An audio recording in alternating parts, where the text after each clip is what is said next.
آگے ہو جاؤ ہاں تسی اٹھ کر چلو ویسی صاحب نے وقت کڈیا مہربانی انہوں نے صاحب ذرا دیں دے یار مائک مائک دینا بھائی مائک کتنے رکھتا جی حافظ صاحب خیریت جی کرم فرمایا اللہ پاک نہیں یہ سپیکر تے کرنا سپیکر تے کرو سپیکر آپ تو غریب بتائیں اس دور میں نا اللہ کی لوگ استفادہ کر رہے ہیں اور کرتے رہیں گے اللہ تو عمر شہر میں بتائیں لیکن آپ نے اپنے جانشین کے بارے میں بھی سوچا آپ کے بعد آپ اس سب کا جانے کہہ رہے ہیں آپ کے بعد آپ کے مکتب فکر حافظ صاحب ہیں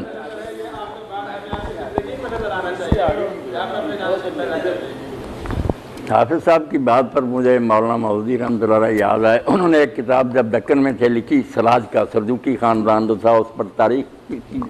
اس کے باچے میں لکھتے ہیں کہ فطرت اس بارے میں بہت بخیل واقع ہوئی ہے کہ اس نے بڑے آدمی کو بعد میں کوئی اس کا اچھا جانشین نہیں کیا کہ بڑے بڑے لوگ آتے ہیں بعد میں نہیں ہوتا پھر کیا کیا جائے اللہ تعالیٰ کی کوئی اپنی اگر اس طرح ہی سلسلہ چلتا رہتا تو کچھ نتیجے اور ہوتے مگر اس کے لیے حافظ صاحب بہت جو ہے نا انہماک کی ضرورت ہے اللہ کی توفیق کی ضرورت ہے کہ آدمی کھلا دل رکھے سب کا پڑھے انصاف سے جس کی بات صحیح ہے اس کو مانے کسی سے دشمنی اور عداوت نہ کرے اگر اس کی رائے دوسروں سے حافظ صاحب مختلف بھی ہو اتنی برداشت ہونی چاہیے کہ کہا یار مجھے بھی کوئی وہی نہیں آتی مجھے یہ سمجھ میں آیا مگر دوسرے میرے بھائی اگر کچھ دوسرا خیال رکھتے ہیں انہوں نے بھی قرآن و سنت سے سمجھا وہ بھی ہمارے بھائی ہیں ہم ان کے ساتھ نمازیں پڑھیں محبت کریں فساد اسی سے برپا ہوتا کہ جو بات کہہ دیتا نا ایک آدمی کہتا بس یار یہی آخری بات ہے دوسرے سب جھوٹے مرتاد ہیں اس سے پھر تشدد ہی جنم دیتا جی دیا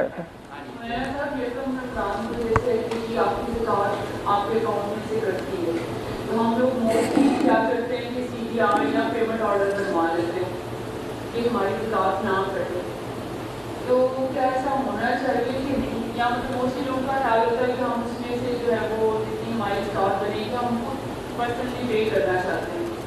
تو یہ مطلب بینک کو ہی زکات کاٹنی چاہیے یا ہم لوگ جو ہے وہ خود اس کو جو ہے وہ کر کے اس کو چاہیے آپ زکات اپنی دے دیں میری بچی کچھ لوگ تو بدنیت ہیں دین کے باغی ہیں کہ زکات دینا ہی نہیں چاہتے وہ پھر نکلوا دیتے ہیں رقمیں ان بے ایمانوں کا تو کیا کہنا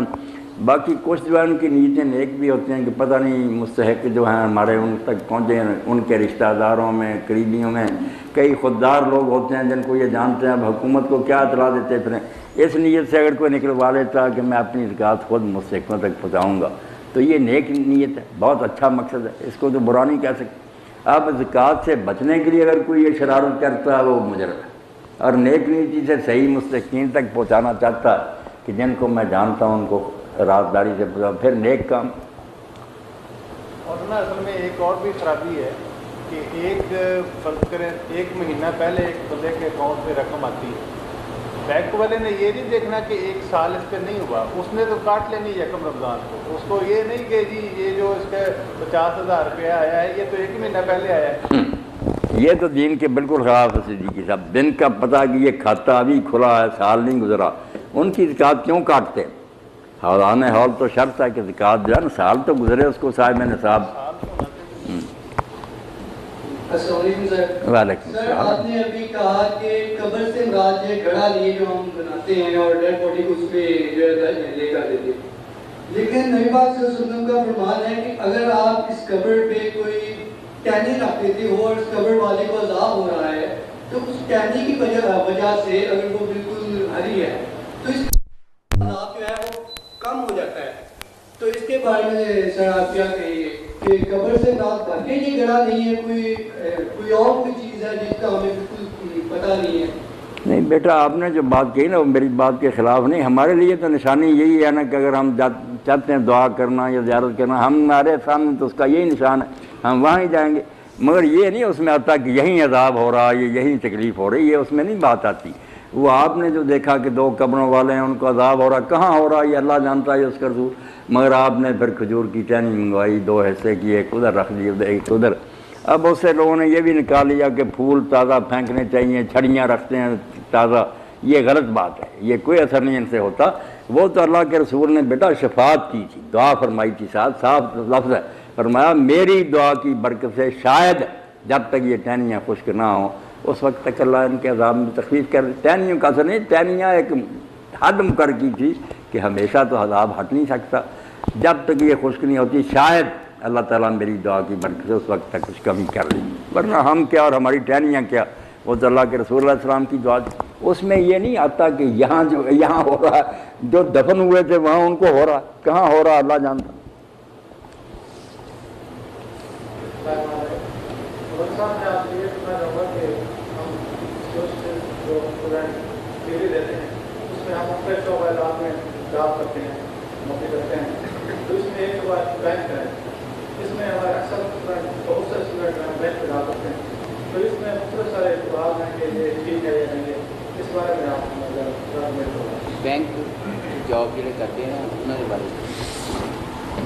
بینک کے بارے میں آپ کیا بیٹا پوچھتے ہیں؟ ایک بینک کو روئیں،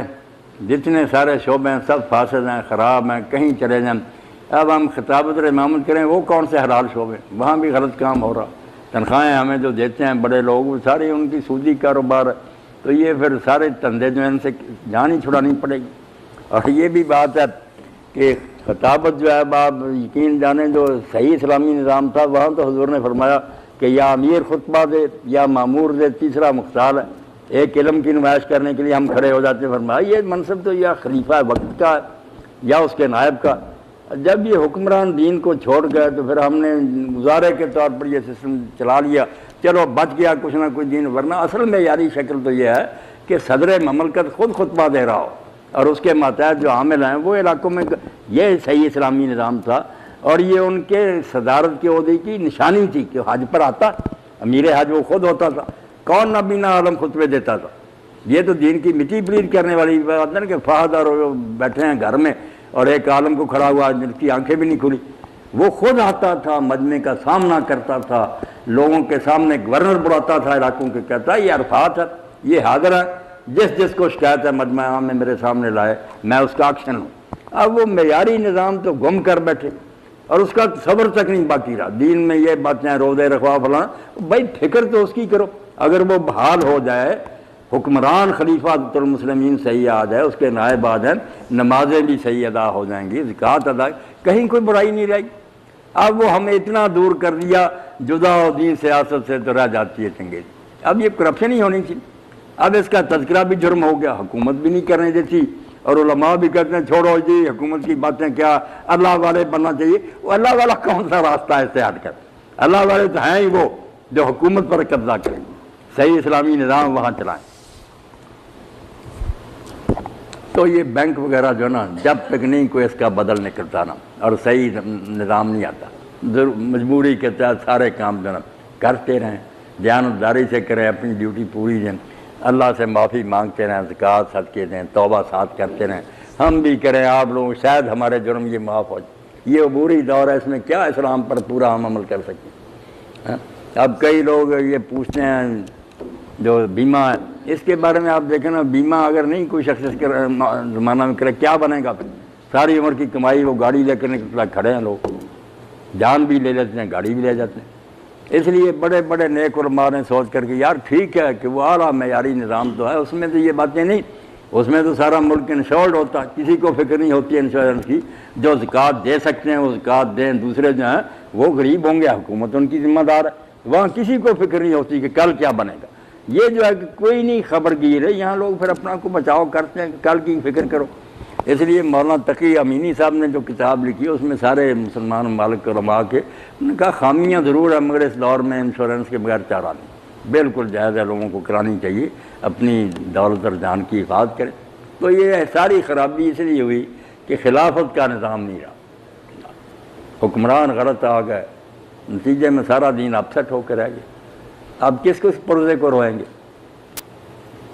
اس کا مطلب تو پھر یہ ہوا کہ فرض کریں مجھے پتہ ہے جی کہ میرے بعد تو پھر میرے بیوی بچوں کا کیا بنے گا، میرا تو پھر اللہ پہ اعتماد نہ ہوا کہ جی اس کو روزی اللہ تعالیٰ نے ان کو دینی ہے۔ نہیں، یہ بھی سیکی صاحب جو غلط جی یہ پیسے بعد میں میرے بعد یہ خرچ لینا بھائی، یہ بھی بات جو کرتے ہیں نا لوگ، کئی دیندار لوگ یہ کہتے ہیں اللہ پر بھروسہ نہیں کرانا، یہ باتیں غلط ہیں، اللہ پر بھروسے کے خلاف نہیں، ورنہ انشورنس کو چھوڑیں، ہم بھی تو کچھ نہ کچھ جمع کر کے رکھتے ہیں، اللہ تعالیٰ کو منع نہیں کرتا، زکوٰۃ اسی لیے فرض ہے، کچھ جمع ہوگا تو زکوٰۃ ہوگی نا، یہ نہیں کہا کہ سارا دے دو، 2.5% دیں گے باقی تو پڑا ہی رہے گا، وہ ہم کہیں کہ یہ باقی کیوں بچایا ہوا، اللہ پر توکل نہیں،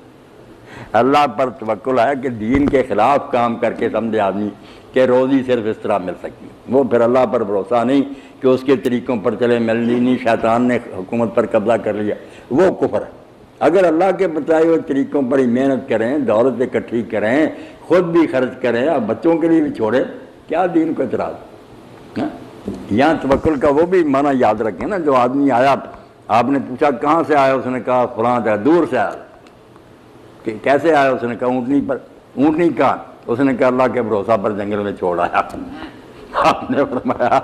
اللہ لٹ لے کر یار تیری اونٹنی کو روکے گا، ایک الہا توکل اللہ، اس کا گھٹنا باندھ پھر اللہ کے حوالے کر۔ یہی مولانا روم فرماتے ہیں نا، گفتہ پیغمبر بآواز بلند زانوے اس طرح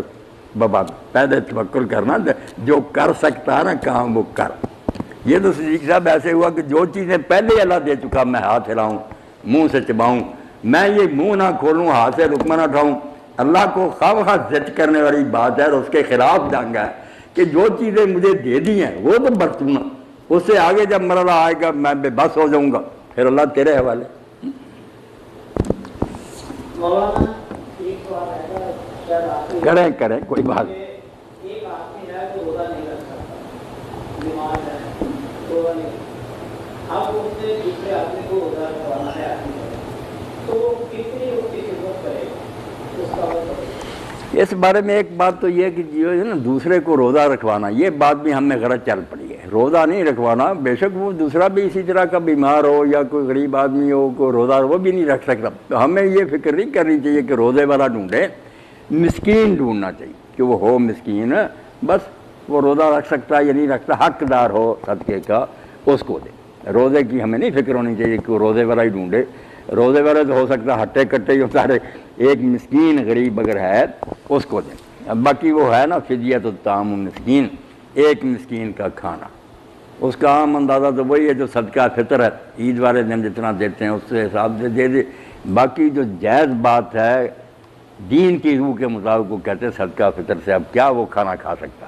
2 وقت کا کھانا اگر آپ ہوٹل پر کھائیں اوسط درجے کا، نہ اعلیٰ کھائیں نہ ادنا، تو فیصلہ کریں کتنے میں کھا سکتے ہیں، اتنے پیسے تو دینے چاہیے نا ایک روزے کی، مسکین کا کھانا جو ہوا جتنا آپ کھاتے ہیں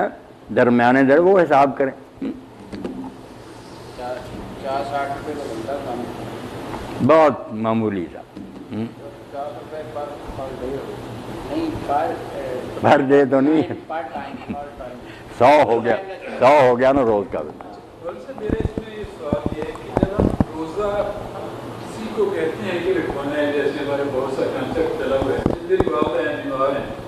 میری فیلنگ یہ ہے کہ اللہ نے بیمار کو روزے معاف کیے ہوئے ہیں تو ان کو نہیں رکھنی چاہیے، لیکن ان کی ایک فیلنگ ہوتی ہے کہ نہیں میری جگہ کسی اور کو رکھوا دو تو اس کا ثواب مجھے ملتا رہے گا، تو یہ کیا آپ نے یہی بات بتائیے کہ اس کا صدقہ دے دیں یا اس کے لیے روزے والا ڈھونڈ دیں، نہیں کرتے ہیں اس کا روزہ، جیسے اللہ نے معاف تو کر دیا بیمار لوگوں کا یا بہت بوڑھے ہیں جو نہیں رکھ سکتے، کہ اگر ہم نہ رکھوائیں یا ویسی دے دیں تب بھی ٹھیک ہے یا یہ کوئی رکھوانے سے زیادہ ثواب اس کو ملے گا؟ بیمار جو ہے نا وہ بھی 2 طرح کے ہیں، ایک تو بیمار ہیں جو علاج سے مایوس ہیں کہ یہ کبھی نہیں اب ٹھیک ہوں گے، ان کے بارے میں اجازت ہے نا کہ فدیہ دے دو، جن کی کبھی بھی امید ہے نا کہ وہ شاید ٹھیک ہو جائیں، وہ سال کے چھوٹے دنوں میں سردیوں میں جا کر رکھ لیں، ان کے لیے تو وہی کہا کہ وہ دوسرے دنوں میں اتنی گنتی پوری کریں، جو نہیں اب رکھ ہی نہیں سکتے بس ہو چکی ہے ان کا کہ فدیہ دے، اس کے لیے کوئی میں نے بتایا کہ روزہ دار ڈھونڈنے کی ضرورت نہیں، مسکین ہو، مسکین اس کا حق آپ دے دیں، وہ روزہ رکھتا یا نہیں رکھتا اس کا معاملہ اس کا الگ ہے۔ حاملہ اور مرضع جو ہے نا کہ بچہ پیٹ میں یا دودھ پلاتی ہے، اس کے بارے میں قول تو بہت سے ہیں، کچھ تو کہتے ہیں دوسرے دنوں میں روزہ رکھے، عام بات تو یہ، کچھ کہتے ہیں فدیہ بھی دے اور روزہ بھی رکھے، کوئی کہتے ہیں صرف فدیہ دے، صحیح بات جو ہے وہ ہے کہ انہیں دونوں آپشنوں میں سے ہر ایک کا حق آتا ہے، اگر دوسرے کچھ دن ملیں جب آسانی اور رکھ سکتی ہوں تو رکھ لیں، اگر ان بیچاریوں کو یہی حال ہو کہ بچہ سنبھالتا اگلا رمضان شروع ہو گیا تو پھر فدیہ ہی دے دینا چاہیے، روزے معاف ہیں فدیہ دے دیں۔ اس حالت میں روزے نہیں رکھنے چاہیے، یہ تو حضور نے فرمایا جیسے مسافر سے اللہ نے نماز ختم کر دی ہے نا، حاملہ اور مرضع سے بھی ختم کر دی۔ اس حالت میں روزے رکھیں تو ٹکر ہی ہے دین کے ساتھ، بچے کا نقصان ہوگا، تیری صحت برباد ہوگی، اور نیکیاں بہت ہیں وہ کر لو، یہ فدیہ دے دینا یا قضا ہو سکتی ہے تو بعد میں کر لیں۔ سر روزے کے بارے میں میرا ایک سوال ہے کہ اگر ایک بندہ بیمار ہے، روزہ نہیں رکھ سکتا، اس نے روزہ بھی نہیں رکھا اور اسے افسوس بھی نہیں ہے کہ میرا روزہ چھوٹ گیا ہے یا میں نے کسی وجہ سے نہیں رکھا، تو اس کے بارے میں سر کیا ارشاد ہے؟ ایسا آدمی تو بیٹا بدنصیب ہی ہو سکتا ہے، کرما گو ہو کر رمضان المبارک کا ویسا بابرکت زمانہ اور اسے کوئی نہیں حصہ ملا تو بدنصیب ہی کہنا چاہیے۔ اب آپ جیسے ممبر پر تشریف لے گئے، پہلے زینہ پر قدم رکھا تو آمین کا، دوسری سیڑھی پر گئے آمین، تیسری، تو لوگوں نے بعد میں کہا اللہ کے رسول آج ہم نے آپ سے ایسی بات دیکھی جو پہلے کبھی نہیں دیکھی۔ آپ ممبر پر تشریف لے جاتے ہیں، اس طرح تو کبھی نہیں ہوا کہ ہر زینہ پر آپ آمین کہتے گئے۔ تو کہا جب میں نے پہلی سیڑھی پر قدم رکھا تو جبریل امین علیہ السلام نازل ہوئے اور انہوں نے کہا اللہ کے رسول باعدہ مانا ذرا کہ رمضان فلم بھی اوپر، جس کو رمضان ملا اور پھر بھی وہ اپنی بخشے نہ کرا سکا وہ تو بدبخت اور لعنتی ہے۔ تو آپ نے فرمایا اللہ ایسا ہی کرے۔ جی سر وہ تو ٹھیک ہے لیکن وہ روزہ رکھ ہی نہیں سکتا، بیمار ہے کسی وجہ سے۔ نہیں، اس کو تو معافی ہے بیٹا، وہ اور نیکیاں کرے، نماز پڑھے یا قرآن مجید تلاوت کرے، نہیں ذکر اذکار ہی کرے، جو کر سکتا وہ کرے، انشاءاللہ اس کو دوسروں کے برابر ہی ملے گی۔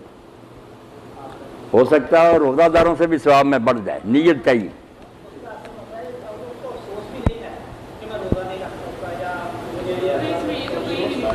نہیں، مسلمان مومن تو ہوگا تو وہ تو پچھتائے گا بھی اللہ مجھے تندرستی ہے تب میں رکھتا تھا۔ اب اس نے افسوس کیا کرنا جب اس کو اللہ نے معاف کر دیا، وہ کہتا میں اس قابل ہی نہیں رہا۔ ہاں کریں کریں۔ مولانا صاحب ایک سوال ہے کہ روزہ رکھنے کے لیے جو اسلام نے کم سے کم جو ایج ہے وہ کیا مقرر کی ہے؟ کچھ چھوٹے بچے روزہ رکھ لیتے ہیں تو وہ جو ہے ان کی عمر کم ہوتی ہے، اس کا سوال جو ہے وہ کدھر جاتا ہے؟ وہ والدین کو جاتا ہے یا وہ بچوں کے حساب میں رکھ لیا جاتا ہے اس کے بعد؟ یہ اللہ کی کتنی بڑی عنایت ہے اور شریعت میں اللہ کا یہ کرم کیسا بیان ہوا۔ جیسے حج کے موقع پر ایک عورت نے بچہ اٹھا کر چھوٹا سا اللہ کے رسول کے سامنے پوچھا کہ اللہ کے رسول اس کا بھی حج ہے؟ تو آپ نے فرمایا ہاں اس کا بھی حج ہے اور تجھے اجر ہے، دو تو اٹھائے پھر تجھے بھی انعام ملے گا، اس کا کروا رہی ہے اور اس کا بھی حج، یعنی بچپن میں سمجھ بھی نہیں اس کو، نیکیاں اس وقت کی بھی لکھی جاتی ہیں، اللہ تعالیٰ ان کو ضائع نہیں کرتا۔ وہ بیسک چھوٹا سا بچہ تھا، اس کے حج روزے سب شمار ہوتے، گناہ نہیں، گناہ اللہ نے کہا جب تک یہ شعور نہیں اسے حاصل ہوتا، گناہ کے بارے میں رعایت دی ہے، نیکیاں بچپن کی بھی قبول کیا کہ اس کا بھی اس کو انعام دے دیں گے، یہ اس کی مہربانی۔ باقی ایج جو ہے نا وہ کوئی متعین نہیں، یہ بچوں کی صحت پر ہے، کچھ چھوٹی عمر کے ہوتے ہیں مگر طاقتور ہوتے ہیں، اس لیے لمن طاقہ جو ہے نا کہ جو طاقت رکھتا نبھا سکے اس کو شروع کر دینا چاہیے۔ جو ہے نا عمر کی قید میں 14 سال ہو، یہ ناف کے نیچے بال، یہ قانونی باتیں، دین کے مطابق یہی بات ہے کہ جب وہ نبھا سکے تو رکھ لینا چاہیے۔ چھوٹی عمر کے اگر رکھیں تو نبھا جائیں۔ عاشورے کا روزہ تھا تو دیکھا کوئی آدمی اس نے روزہ نہیں، تو لوگوں نے کہا یار تو اچھا بلا نہیں رکھ رہا روزے، ہمارے تو بچے روزے رکھتے تھے اور جب وہ روتے تھے تو ہم گڑیا وغیرہ دے کر ان کو بہلا دیتے تھے، وہ نبھا جاتے تھے، آپ ایسے نامراد اب پیدا ہو گئے۔ جو بچے روزہ توڑ دیتے ہیں کوئی گناہ نہیں، نبھا گا ٹھیک ہے، توڑ دیں ان کو کوئی کفارہ نہیں، یہ بالغوں کے لیے، یہ بالغوں کے لیے مطلب۔ اور جو سوم ہے اس کے بارے میں ہم نے سوالات کیے، اس کا مادہ کیا ہے اس کے بارے میں ذرا تھوڑا بتا دیں۔ یہ ڈاکٹر صاحب کی بات سن لینا قریشی صاحب۔ مولانا صاحب دوست نے سوال پوچھا تھا کہ جیسے رسول صلی اللہ علیہ وسلم سے لے کر ادھر تک آپ کا ذریعہ آمدن کیا تھا، مجھے تو اس کا معلوم نہیں۔ بعثت کے بعد تو اللہ تعالیٰ نے آپ کے لیے بہت انتظام کر دیا نا، جیسے فرمایا کہ تجھے اللہ نے پایا وواجہ قائلا فاغنا، آپ کے تو پھر سارے جو معاملات سے ختم ہو گئے، نہ آپ تجارت کر سکتے۔ حضرت خدیجہ کا مال جو تھا نا، وہ مکہ کی بہت مالدار عورتیں، تجارت ان کی بڑی تھی، وہ سہارا بنی ہے، ان کا مال نہ سارا پھر آپ کی خدمت کے لیے صرف ہوا، دین کی مہموں کے لیے صرف ہوا۔ اسی لیے حضرت عائشہ رضی اللہ عنہا فرماتی ہیں نا کہ مجھے کسی پر اتنا رشک نہیں آیا جتنا خدیجہ پر آیا، ایک دن میں نے کہہ دیا، آخر سوکن تھی کہ حضور آپ اس بڑھیا کو یاد کرتے رہتے ہیں، اس سے بہتر بیوی آپ کو اللہ نے دے دی، تو آپ سخت ناراض ہوئے، کہا اس سے بہتر کون سی عورت ہو سکتی کہ وہ اس وقت ایمان لائی جب کوئی مرد بھی مجھ پر ایمان نہیں لایا تھا، اور اپنا مال سارا اس نے میری خدمت میں اور دین کے لیے صرف کر دیا، اولاد اس سے مجھے خدا نے دی، اور اللہ کا سلام لے کر جبریل اس کے لیے اترا، کسی مرد کے لیے بھی نہیں اترا، جبریل علیہ السلام نے کہا اللہ سلام بھیج رہا ہے خدیجہ کے لیے، تو ان کا مال جو تھا نا بہت مال تھا، پھر آپ کو کوئی کمی نہیں محسوس ہوئی، آپ فراغت سے دین کا کام کرتے رہے۔ اب مدینہ میں گئے تو پھر مال غنیمت جو تھا اس میں حصہ اللہ نے مقرر کر دیا کہ 5واں حصہ جو ہے وہ بیت المال کا، اس میں رسول اللہ ان کے قریبیوں کا بھی ہے، وہ بھی اپنا گزارا اس میں سے لے سکتے ہیں۔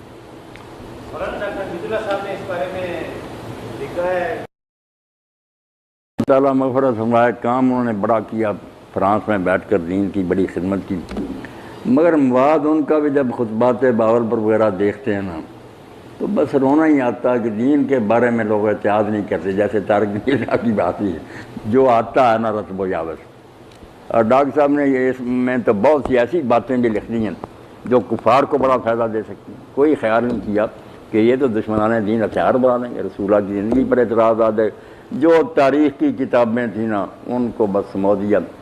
حدیث کی کتابیں لینی چاہیے، ان میں سے بھی مستند لینی چاہیے، بہت بچ کر قدم اٹھانا چاہیے، دین کا کام کرتے کرتے آدمی لوگوں کو تباہ بھی کر سکتا ہے کہ وہ غلط باتیں سناتا رہے۔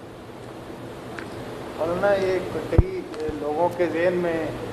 یہ ہے کہ مخیریق ایک یہودی تھا، وہ بھی مسلمان ہو گیا احد کے موقع پر، اس نے پھر اس کے بغادر زمینیں جو تھیں نا حضور کو ہبہ کر گیا کہ میں نے آپ کو دی،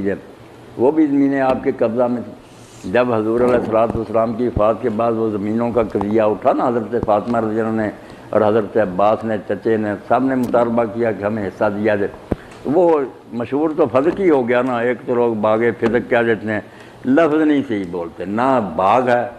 نہ فدق ہے، زبر ہے اس پر، فا پر بدت فدق، اور وہ کوئی باغ نہیں تھا، ایک اسٹیٹ تھی پوری، بہت چشمے، بہت باغات، ریاست تھی پوری جو آپ کے قبضہ میں تھی۔ جب خیبر فتح ہو گیا بزور قوت تو وہ اس کے یہودی جو سے واد القرار فضل کے ڈر گئے، انہوں نے کہا ہم جنگ نہیں لڑتے، ہم صلح سے آدھا حصہ آپ کو دیتے، آدھی رعایت پھر انہوں نے آپ کو دے دی، وہ بھی زمین آپ کے پاس۔ یہ بنو نذیر جو جلا وطن ہوئے ان کی زمینیں بھی آپ کے قبضہ میں تھیں، اور اسی طرح خیبر سے آپ کو جو حصہ مجاہدین کے ساتھ آیا تھا، 15 یونٹ بنے تھے اس کے، وہ بھی آپ کے، یہ تینوں زمینوں کا قصہ تھا، ایک فضل کا نہیں، تینوں کا مانگ رہے تھے، حضرت عباس اپنا حصہ چچا ہونے کی وجہ سے مانگ رہے تھے، تو یہ ساری زمینیں جو تھیں ان سے آپ اپنا گزارا بھی چلاتے تھے، اپنے خاندان کے مسکینوں کی مدد بھی کرتے تھے، جو مہمان آتے تھے یہ وفد ان کی خدمت بھی، اور بچا کھچا پھر جہاد کے معاملے بہت اللہ تعالیٰ نے نا سامان کر دیا تھا، کمی نہیں تھی کوئی۔ مخیریق یہودی تھا نہیں، وہ مسلمان ہو کر مرا، اور اس نے یہودیوں سے کہا تھا کہ تم بہانے بناتے ہو کہ یہ سبت کا دن ہے، نبی کی نظر نہیں کرتے، اور جعلی تم نے مسئلے بنا رکھے۔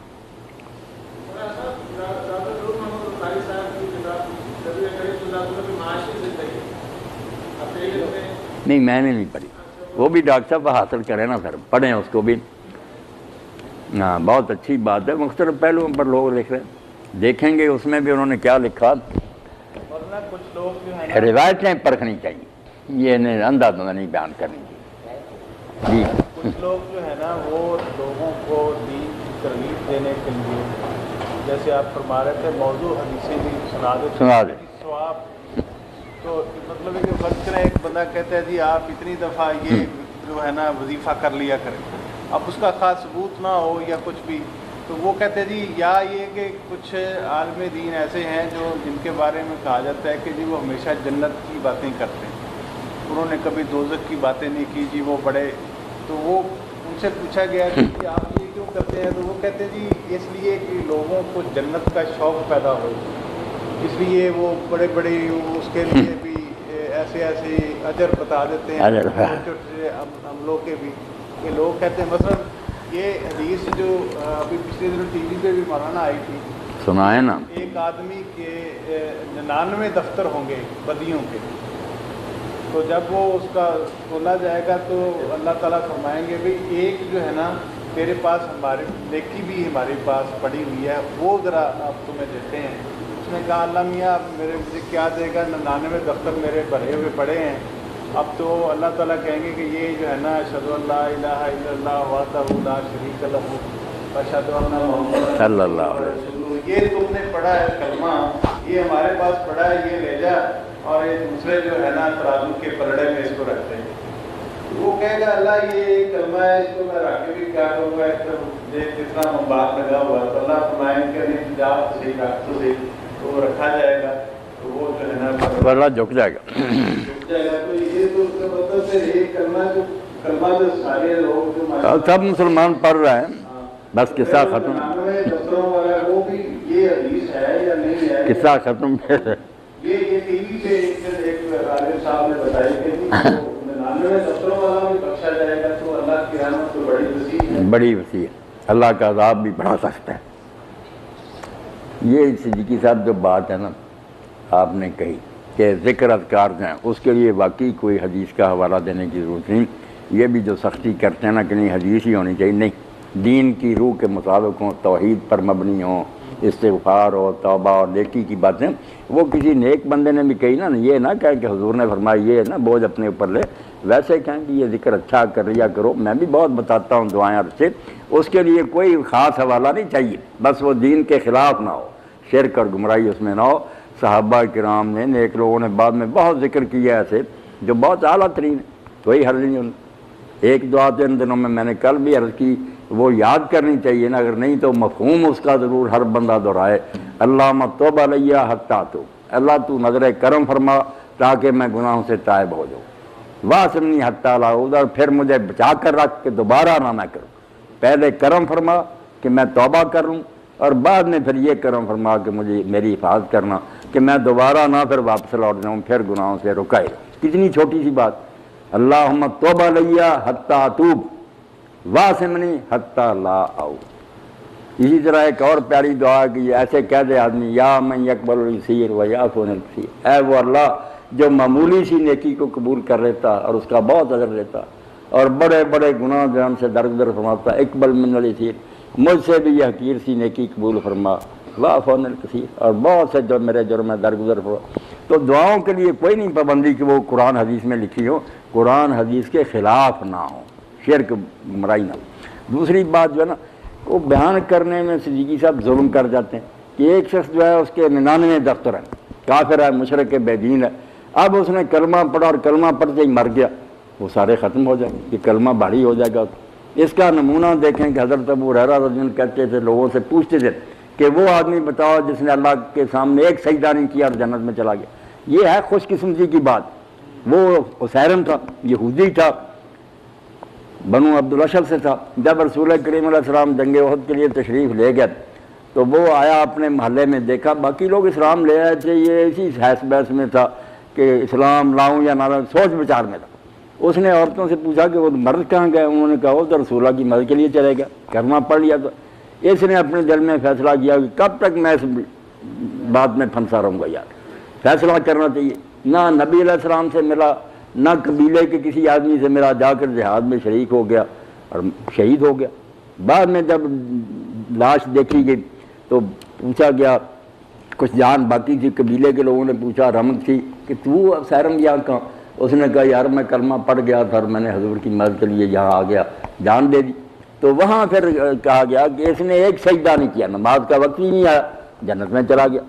نہرو عشق بھی کہ دریں دشتے بے کراں، گامے نہ رفتہ ہے بمندر سی. کبھی ایک قدم ہی نہیں اٹھاتا آدمی، منزل تک پہنچ جاتا، اور کبھی ساری عمر کوششیں کرتا، وہ بھی حدیث پاک میں آ کے جنت سے صرف اتنا دور رہ گیا ہوتا، مگر بدقسمتی آتی ہے، برے کاموں کی طرف چلا جاتا، جہنمی ہو جاتا. ایک دوزخ سے اتنا رہ گیا ہوتا، آخر میں خوش قسمتی کوئی نصیحت اثر کر گئی، تائب ہو گیا. تو یہ باتیں ان کی جو بے ایمان تھے، کافر تھے، کلمہ پڑھ لیا ٹھیک ہے، کلمہ وزنی ہے، ان سارے کفر کے زمانے کے سارے گناہ معاف ہو جاتے ہیں. یہ اسلام لانے کے بعد کی باتیں نہیں کہ مسلمان ہو کر بھی وہ یہی بدماشیاں کرتے رہے. کلمہ انہوں نے صدیقی صاحب کیا پڑھا؟ جب اللہ کو حاکم مانا، رسول کو رہبر، اور پھر نافرمانیاں کرتے رہے، وہ کیا کلمہ؟ وہ تو اپنے اقرار سے بھاگی. تو صحیح تشریح کرنی چاہیے، ورنہ لوگ گمراہ ہی ہو جائیں گے نا یہ باتیں سن کر کہ کلمہ تو سب ہی پڑھ رہے ہیں.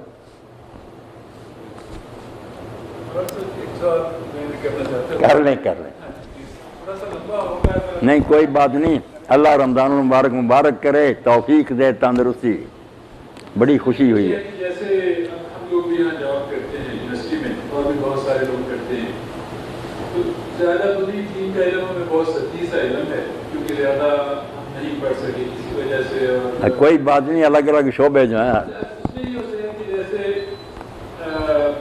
ہم اچھی باتیں کرتے ہیں، آپ بھی آتے ہیں یہاں، بہت سارے اسکالرس آتے ہیں جو ہمیں کہتے ہیں کہ ہمیں اچھی اچھی باتیں کرنی چاہیے، نہیں کہ یہ بہتر کام ہے،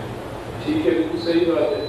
اچھا، دوسری طرف یہ ہوتا ہے کہ جب ہم پڑھتے ہیں کچھ بکس یا کچھ ریفرنس پڑھتے ہیں تو اس میں یہ آتا ہے کہ جو قومیں پہلے نیکی کرتی تھیں، برائی سے انہوں نے منع کرنا بند کر دیا تو ان کے لیے عذاب آ گیا، وہ جو لوگ تھے وہ بھی اس میں شامل تھے۔ اب ہم تو ظاہر مسلمان ہیں، دونوں ہی کام ہم پہ فرض ہیں کہ نیکی کی طرف بلانا بھی اور برائی سے منع کرنا بھی اس میں شامل ہے، لیکن اب یہ جو دوسرا کام ہے تھوڑا سا برائی سے منع کرنا، جہاں بھی ہم رہتے ہیں، اپنے گھر میں، اپنے دفتر میں، اپنے محلے میں، یہ ہمارے لیے کافی مشکل سا ہو گیا ہوا ہے کہ اگر ہم ظاہر اتنے خود بھی بہت اچھے نہیں ہیں، لیکن اگر ہم کوئی ایسی بات کرتے ہیں تو جیسے اب میں اپنے چیئرمین سے کہوں گی آپ یہ غلط کام کر رہے ہیں، میری نوکری خطرے میں ہے، خطرے میں، وائس چانسلر صاحب سے کہوں تو بھی مطلب خطرے میں، اس کا کیا مطلب؟ بعض اوقات یہ بہت کنفیوز ہو جاتے ہیں کہ یہ کیا کریں۔ یہ بات دوسری بات اس میں یہ تھی رزق کے حوالے سے ہے کہ ٹھیک ہے، انسان کو ایفرٹ کے ساتھ اللہ تعالیٰ دیتا ہے، بے بہا دیتا ہے، بغیر دیتا بڑا دیتا۔ لیکن جب ہم دیکھتے ہیں اپنے ارد گرد، میں دیکھتا ہوں کہ میں یہاں جاب کرتا ہوں، میری ایک چھوٹی سی تنخواہ ہے، میں اس میں گزارا کر رہا ہوں۔ اب میرے جو اور میرے دوست ہیں، میرے کزن ہیں، بھائی ہیں چھوٹے، جو وہ کام کرتے ہیں، بزنس کرتے ہیں، اس میں واللہ عالم جب ہم تفریح بھی کرتے ہیں، وہ ان کے پاس بے بہا پیسہ بھی ہے۔ میں یہ نہیں کہتا کہ میں جیلس ہوں، لیکن انسان ہوں، میں فیل تو کرتا ہوں، خیال تو آتا ہی ہے، خیال بھی آتا ہے۔ وہ 6 مہینے سال بعد پورا کرنے بھی چلے جاتے ہیں، اللہ کی راہ میں بھی بے بہا دیتے ہیں، میں تو تنخواہ مشکل مہینہ پورا کرتا ہوں۔ تو اب یہ جو ذہن میں آتا ہے کہ نہ تو ہم یہ اس کو کر سکتے، تو کیا اس کا اتنا کنفیوز ہو جاتا ہے کہ کیا کریں کیا نہ کریں، کیا اس میں ہے، اس کا رزق نہیں ڈاکٹر صاحب، جو آپ کو ملا ہوا نا اس پر ہی آپ قناعت کریں، راضی رہیں۔ آپ ان سے 1000 زیادہ مالدار ہیں، وہ حرص میں مبتلا، آگے سے آگے دوڑے پھرتے ہیں، کیا فائدہ، پتہ نہیں ابھی جان نکل جائے۔ کوئی آپ کو غمگین ہونے کی ضرورت نہیں، جتنا اللہ نے دے رکھا ہر حال طریقہ سے یہی کافی، بس بچوں کو اللہ تندرستی دے، آپ کو خیریت سے رکھے۔ آپ نے کیوں کسی کو روکنا، اگر وہ جانتے تو سب ہیں، یاد تو ہے نا کہ جانتے نہ تو ہم ان کو ٹوکیں کہ نہیں انل منکر کریں، جانتے ہیں نہیں، بعض آتے تو بھگتتے پھریں گے، ہم اپنی نوکریوں کو کیوں خطرہ میں ڈالیں؟ جہاں اثر ہونے کی توقع ہو کہ یہ آدمی خوش دلی سے میری بات مانے گا کہ آپ نے یار خوب توجہ دلائی، وہاں ضرور بیان کر دیں۔ جہاں ذرا بھی محسوس ہو کہ یہ برا مانے گا، دفع کرے، بھگتے گا اللہ کے سامنے۔ اللہ اکبر۔ جی یہ آپ نے کہا کہ جہاں اثر ہونے کی توقع وہاں پہ بات کریں، لیکن یہ بھی ہم نے سنا کہ جہاد، یہ بھی بہت بڑا جہاد ہے کہ آپ ایک جابر حکمران کے آگے کلمہ حق بیان کریں، تو اس سلسلے میں تھوڑا سا ہر آدمی کی اپنی اپنی حیثیت ہے نا، طاقت۔ کسی کا تو ہوتا کہ میں اس جابر سلطان کے سامنے کلمہ حق ہوں تو یہ اثر لے گا۔ کئی بڑے بڑے جابر بھی جو نا نیک لوگوں کی بات سے طائب ہو جاتے تھے، کام جاتے تھے۔ جیسے میں نے جمعہ کے خطبہ میں بیان کیا نا کہ مہدی عباسی مسجد میں آیا تو حضرت محمد بن عبد الرحمن بیٹھے تھے، بہت حق گو آدمی تھے، تو کسی نے کہا کہ خلیفہ آیا، آپ احترام سے اٹھیں۔ انہوں نے کہا یار آرام کر، لوگ اٹھیں گے رب العالمین کے سامنے، یوم یقوم الناس لرب العالمین۔ یہ آیت پڑھی کہ قیام تو اس دن ہوگا جب اللہ کی عدالت میں کھڑے ہوں گے اور کوئی قدم بھی نہیں ہلا سکے۔ تو خلیفہ بھی کانپ گیا اور اس نے کہا یار اس کو رہنے دو۔ اس نے ایسی بات منہ سے نکالی ہے جس سے میرے جسم کا ایک رونگٹا کھڑا ہو گیا کہ وقت تو وہ ہوگا جہاں بادشاہ بھی کھڑے ہوں گے، غریب بھی ہوں گے، کوئی آدمی جان نہیں چھڑا سکے جب تک صحیح جواب نہ دے۔ تو اگر تو کوئی آدمی ایسا محسوس کرتا کہ میری بات سے اس جابر کو فائدہ ہوگا تو کر لے، ورنہ ایسے موقع بھی ہوتے ہیں کہ جان دینے سے بھی چلو سوسائٹی میں ہی کوئی انقلاب آ جاتا، بہت احتیاط سے فیصلہ کرنا پڑتا نا، کیا قدم اٹھائیں جس کا کچھ نتیجہ بھی نکلے۔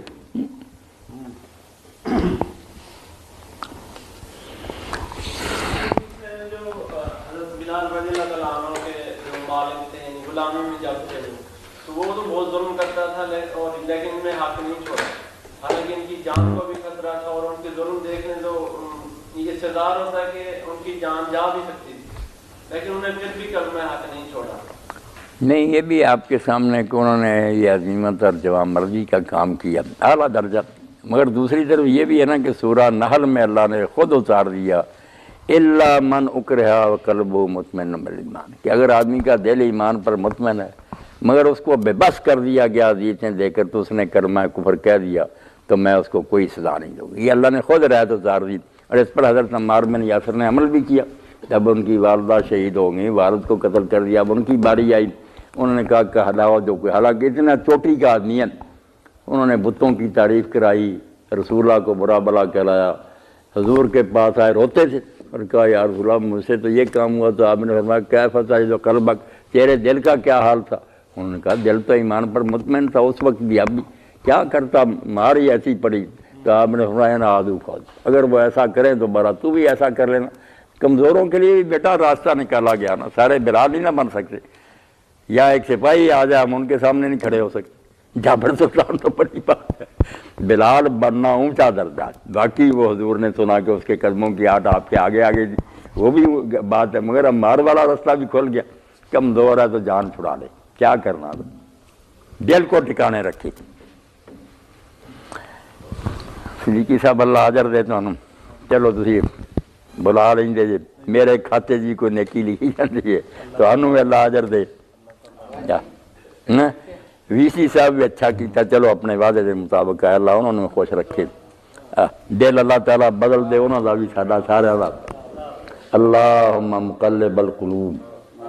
ثبت قلوبنا علی دینک، اللہم مصرف القلوب صرف قلوبنا الی طاعتک، ربنا لا تزغ قلوبنا بعد اذ ہدیتنا وہب لنا من لدنک رحمہ انک انت الوہاب. وصلی اللہ تعالی علی خیر خلقہ محمد